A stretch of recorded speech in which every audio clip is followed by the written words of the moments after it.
Good evening, ladies and gentlemen. The date is June 12, 2023. Time is 6 o'clock p.m. We are gathered here for the sole purpose this evening for a public hearing on Ordinance 1109 concerning establishing the city budget for 2024 fiscal year. I will call the roll. Councilmember Boyer. Here. Councilmember Schnegas. Here. Councilmember Ringsacher. Here. Councilmember Jones. Absent. Councilmember Robertson. Here. Councilmember Boker. Here. Thank you.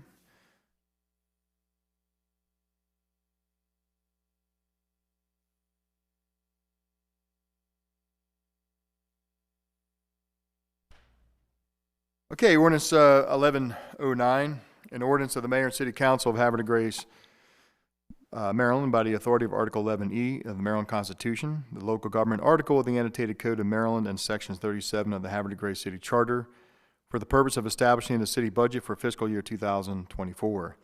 By designating the annual projection of anticipated revenues and proposed authorized expenses for the city of Havre de Grace for fiscal year 2024.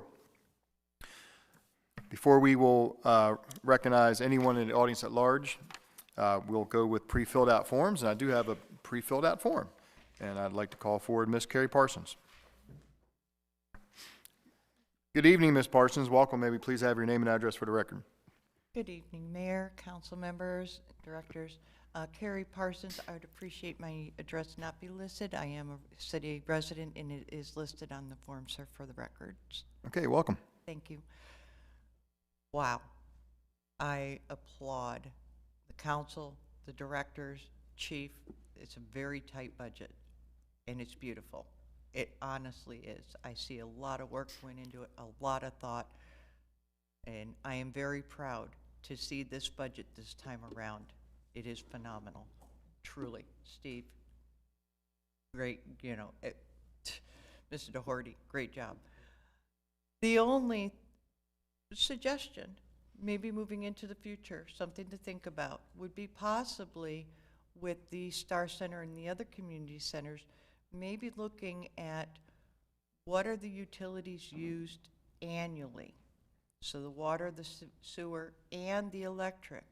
I think maybe we might be underestimating when we look at the fees for those venues that are taking place. That's the only thing that I would actually bring up to the council, is possibly looking at that over the course of a few years and seeing if maybe we're undercharging or maybe overcharging to rent these facilities. But I do appreciate everybody. Thank you very kindly. Have a great evening. Thank you very much.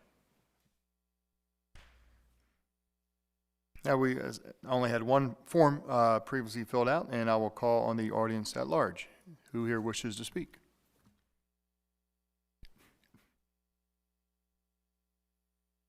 Are there comments from the council this evening? Sir, Councilmember Robertson. Just a couple questions. Thank you, Mr. Mayor. All right, Bridget or George, maybe one of y'all can answer this. Page 9 of 22, under economic development. 9. 9 of 22. And I'm just, can you just remind me, under professional services for non-employee related expenses, is that the digital marketing and grant writing? Is that what that's for? That is correct, Councilmember Boker, that it pays for Wanda Boker, the Sustainable Economic Development Consultant, and Lee Schaefer, the Havre Digital Solutions Consultant, and expenses that we use for marketing and promotions. Perfect, thank you. You're welcome. And one more question for you, Bridget. On Yes. page 10, the very first line, the salaries, regular time, is that increase due to another part-time helper or increase in a particular person's salary? So there's been no increase in salaries. We have a part-time Main Street and tourism coordinator coming on board, and that person will be on board as of June 20th. Perfect. Thank you, Bridget. And Mr. Doherty, so I had emailed you and Mr. Abdul a question earlier, and that was pertaining to page 21 of 22. The unassigned, excuse me, the unassigned expenses, you know, looking at last year's budget ordinance, it seemed that, you know, that particular line should probably align with the citywide enhancements or the McElhaney Park, both of which were, I think, ARPA funded. So I just, two questions there. One, the change in moniker, so description, and then two, the change in the account number, and then also with that, what was actually done there? Mike. Yeah. Sorry. The account under question is really the unassigned capital improvements, or not capital improvement, but citywide enhancements, is what that line item is for, and it's for those things that we didn't anticipate in the budget process that were good ideas and followed by the mayor. They do not include anything for the North Street, because the North Street, we made the determination after all of the difficulties in ownership and getting what we owned, and we're going to eventually get the property, but we don't yet have it. It was, the only thing we've started to do this fiscal year is do a land survey in anticipation of the North Park. It's about $8,500. It's about halfway spent. So that's the only activity that we had for North Park. Now, we had anticipated in the preliminary budget, we didn't have North Park really going forward until this year. It will end up having to be a budget amendment next year as we get our arms around what we can and cannot do in the estimated cost, but it is not in the 2024 budget. Gotcha. Yeah, okay, that was kind of my question, is if that project was carrying forward, just because I didn't see the projected FY23. It is still a high priority for the administration, and it will be carried forward once we get finished with the land survey and get some people with kind of the engineering part to figure it out and put it out on the street. You can anticipate a budget amendment, but not part of the big one, since we didn't anticipate it. Yeah, I got you. All right, well, that's good. I appreciate that, George. And then the other question I emailed you about today is the total that we've spent on tool design between the previous FY, current FY. And I'm just trying to get a breakdown of those costs between the engineering and then, you know, the actual charrette process. Yeah, the everything so far for that process has really been to tool, except for some very, very small engineering. We spent just under $200,000 in fiscal '21. It was actually $199,887, so I feel safe saying $200,000. And then we have a contract this year with Tool, with Phase 2, which is, well, the first one I should say is all the charrettes activity and the like. This one, which was to wrap up all the comments from the charrettes and do that, they called it Phase 2, was a $460,000 purchase order, and we have got, let me see how much is left open. There's not much left. It's pretty much well spent. We got $5,200 still open on that, and that's just, you know, that's what we've spent to date. We are now looking at an engineering firm for construction oversight, because that's the next step in the process as far as engineering is concerned. But we have not yet gone to the market. Well, maybe we haven't, I don't believe, gone to the market yet for the construction of the downtown area. To my knowledge, we haven't gone, have we? So we have a RFP that we're looking at. We have a couple engineering services that we use typically within the city, but because this was going to be a much larger scale, Michelle put together an RFP to go out. And that will be to take us, Councilman Robertson, from the 30% current drawings up to the 100% construction drawings. So that'll be both engineering, the actual management of the project. When it gets to that, will be Mr. Seipold doing that. So within this next scope, there's things that are already done within that 30% that we can start looking at moving forward with. For example, we know that where the sewer lines are, and we know that they can be realigned for the most part. So that likely will get started prior to us waiting for the 100% drawings. What we're waiting for, like on the water line side, is exactly where the storm drains are going to wind up being located, because that'll impact how the connections going into each building, the laterals will be. So we can't we can't get too far ahead until we get an understanding of where the storm lines are going to wind up going. And that depends on mountable curb, not mountable curb, how the gutter system works.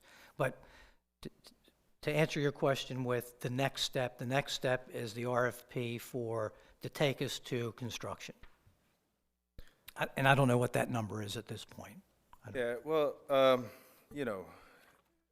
we have the projected, on the next page, 22, the FY23 projected total of just over 1 million. And I guess I'm just trying to get a breakdown of those costs so that I can intelligently speak to citizens about that, and why at this stage in the game, trying to retool tools design might not be the most practical. Okay.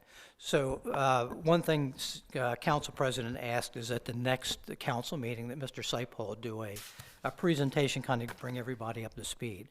So the idea with tool, starting out with the charrettes up to the 30%, we feel like tool has done the due diligence and that they did, and the payment in which we got up to the 30%, probably can just use a regular engineering team that we use typically within the city, rather than having tool, because they're a much more expensive organization. Take us from that 30 to 100. Basically, what they're going to be doing, all the sort of the tough work has been done. The elevations, the topography, what can work, what can't work. So some of the groups that we use locally, that we have good relationships with, can sort of take what's from pen to paper already and take us to that next level. And we feel like at a better savings. So that's why we're going out to RFP with.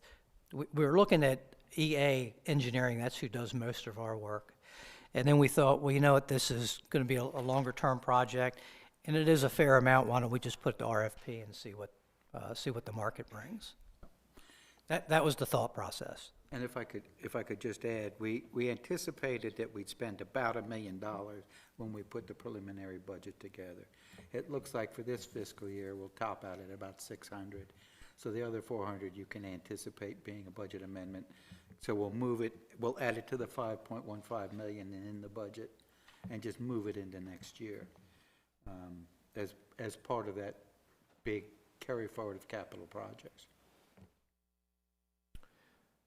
Okay. Yeah.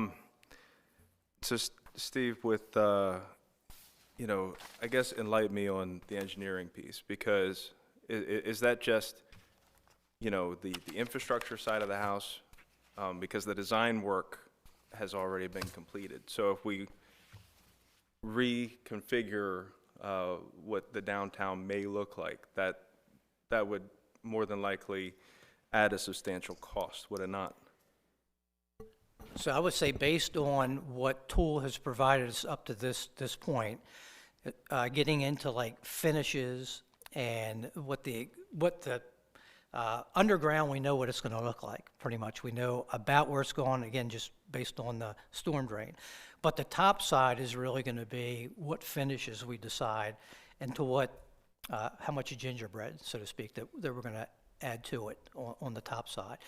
So, and that's like, if we have self-watering flower pots, that's a cost.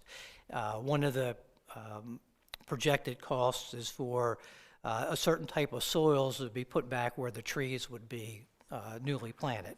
Whether we're going to go with, a 8 to 12 inch concrete base under the, and if we go with a I won't call it cobblestone, like a paver, are we going to put a 8 to 12 inch concrete base, or are we going to do a 4 to 6 inch, or are we going to do a macadam underneath and put the pavers on top, or are we just going to do a faux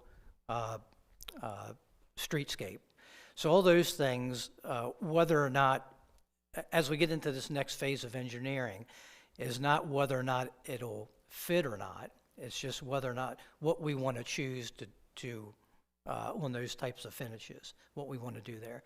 If we're going to, we kind of feel like we know what the widths of the sidewalk, we know what the widths of the road, we know about what the parking is going to look like. All that has to get fine-tuned into the final package. But again, Patrick can speak much more intelligently on it than I can. Yeah, I just, so, okay. The design and the engineering has nothing to do with the actual finishes, right? So like the engineering piece only speaks to the infrastructure, putting back the sidewalk at whatever width, if you change the topography, or not the topography, but what the top level looks like, that's not going to add an additional cost. Well, I think if we start adding in things that are going to impact like elevations, then most definitely, if we, on the top side.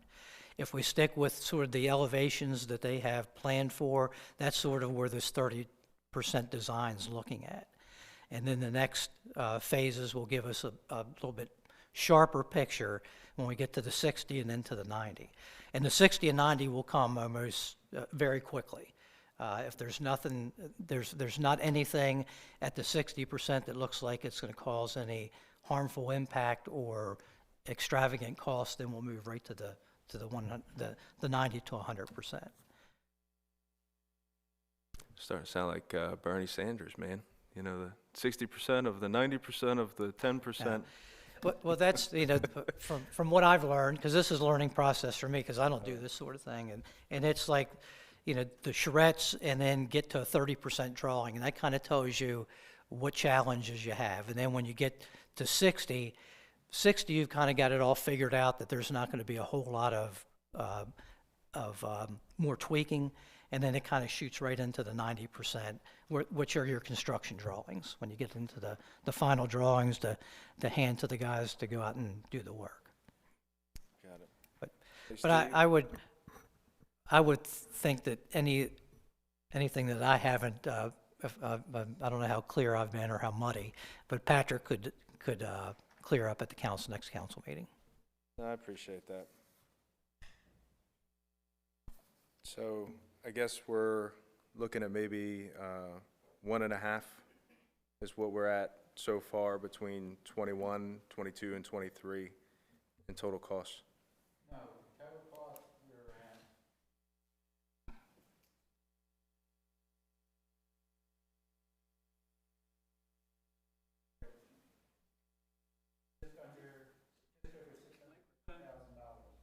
Microphone. I knew I shouldn't have turned it off.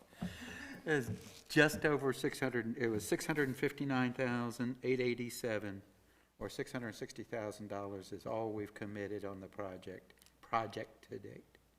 Okay. All right, so the projected FY23 is overstated. As we remember, we put that together back in March, and we thought it would move a little faster. So it's now going to push into next fiscal year more than we thought it would. I understand. Just wanted to be clear. Yep. Thank you. Mm-hmm.